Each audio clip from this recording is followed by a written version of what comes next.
یہ message T V ہے جو خاص کر کے طارق مسعود طارق کی ہے، جو اپنے آپ کو مطلب ٹھیکیدار سمجھتا ہے ایک جماعت کا۔ تو ان کا کوشچن یہ ہے کہ why did Tablighi Jamaat split into two, نظام الدین مرکز اور راونڈ مرکز، یعنی کہ رائیوانڈ مرکز، مفتی تقی عثمانی۔ اب مفتی تقی عثمانی اس کا جواب اس طرح دیتے ہیں کہ بنیادی تعلیم نہیں تھی، اسی لیے مطلب دیکھیں یہ خود کہہ رہے ہیں، کیا کہہ رہے ہیں کہ ان کے اندر بنیادی تعلیم ہی نہیں تھی، اسی لیے یہ ڈیوائیڈ ہو گئے۔ کیا بات ہے! مطلب اتنے سالوں سے جو رائیونڈ یا پھر نظام الدین تھا وہ اسلام کی بنیادی تعلیم ہی نہیں دے رہا تھا۔ یہ خود اعتراف کر رہے ہیں کہ بنیادی تعلیم نہیں تھی۔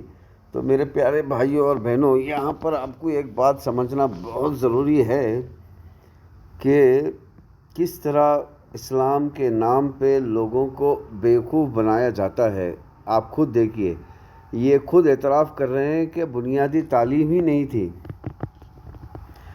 چلو آئیے ہم دیکھتے ہیں کہ یہ دو جماعت بنی کیسے۔ دیکھیے ماشاءاللہ تبلیغی جماعت ایک بہت ہی نیک دل جماعت ہے، جنہوں نے پوری دنیا میں ایک انسان کے اندر ایمان کو اجاگر کرنے کی کوشش کی، اور اسی طرح ایک شخص نے کئی لاکھوں کروڑوں، پھر ایک گاؤں سے نکل کر کئی کروڑوں گاؤں، یعنی کہ پوری دنیا میں، پھر ایک کنٹری سے لے کر تقریباً 200 کنٹریز میں ایمان کی دعوت جگانے کی کوشش کی، اور اس نے جگایا۔ لیکن آخرکار سوال کا جواب تو نہیں ہوا کہ دو ٹکڑوں میں کیوں بٹی۔ دیکھیے تبلیغی جماعت کا جو مقصد تھا وہ یہ تھا کہ بھئی ہم کسی بھی جماعت کو نہیں برا بھلا کہیں گے، اور کسی جماعت کا لیبل ہم لگائیں گے نہیں اپنے آپ پر، یعنی کہ اپنے آپ پر کسی جماعت کا لیبل نہیں لگائیں گے، اور ہم صرف خالص ایک ایمان کی، ایک لفظ ایمان ہے اس کے اوپر دعوت دیں گے۔ لیکن اس کے اندر کچھ لوگ ایسے نکل آئے جو کہنے لگے کہ نہیں ہم اپنا لیبل لگائیں گے، دیوبندی کہیں گے ہم اپنے آپ کو۔ تو ایک جو گٹ ہے جو اپنے آپ کو دیوبندی کہتا تھا، اور وہ ایک مدرسہ ہے دیوبند، وہ اپنے آپ کو ان سے منسلک کرتا تھا۔ وہ کہتا تھا کہ نہیں ہم جو بھی آرڈر لیں گے اس مدرسے سے لیں گے۔ لیکن الحمدللہ جو یہ مطلب سازش والا جو جماعت تھی، جو دیوبند بول کے جو تھا، وہ ایک فرقہ واریت والی جماعت تھی، تو وہ تعداد میں کم تھی۔ اور تو اب یہاں پر دیکھیے جو ساتھ کی جماعت ہے وہ دعوت کے کام بالکل ایک سنت طریقے سے، ایک بغیر لیبل سے کرنا چاہتی ہے، اور جو دوسری اپوزٹ میں جماعت ہے وہ اپنے آپ کو دیوبند کا لیبل لگا کے جماعت یہ دین کا کام کرنا چاہتی ہے، اور صرف دیوبندی کی دعوت دینا چاہتی ہے، وہ قرآن و حدیث کی دعوت دینا نہیں چاہتی ہے۔ تو جو سعد کی جماعت ہے، مولانا سعد کی جماعت ہے، وہ قرآن و حدیث کی دعوت دینا چاہتی ہے۔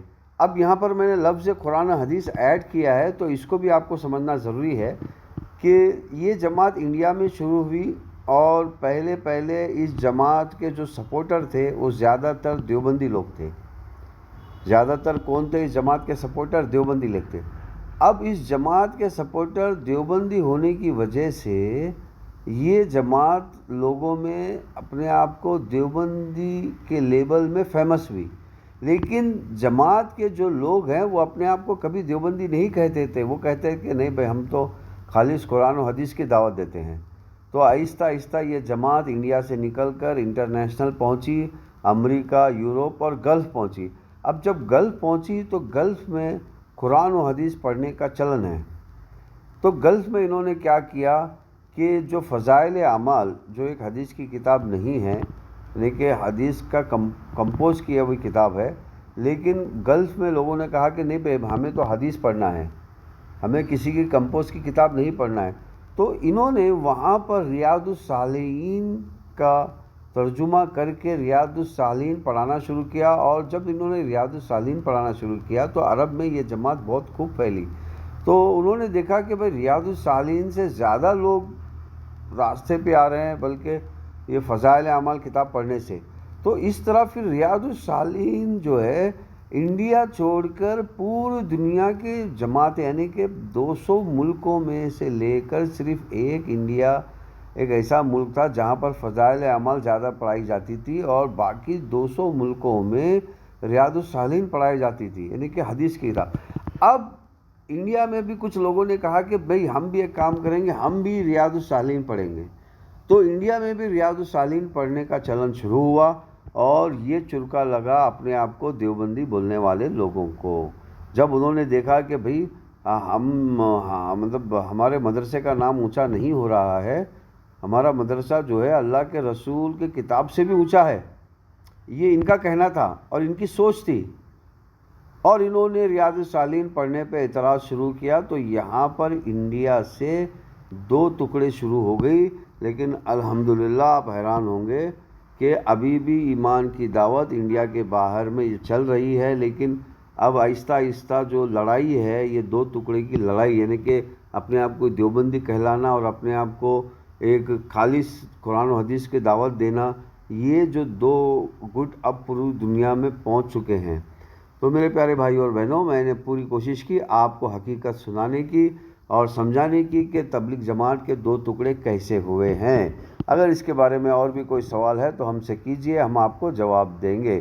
لیکن اپنے آپ کو مفتی تقی عثمانی کا جو جواب تھا کہ بنیادی تعلیم ہی نہیں تھی ان کی، تو یہ بتاتا ہے کہ یہ سرے سے تبلیغ جماعت کو ہی نکار دیتے ہیں. ہم نے کہا سرے سے یہ تبلیغ جماعت کی حقیقت کو ہی نکارتے ہیں.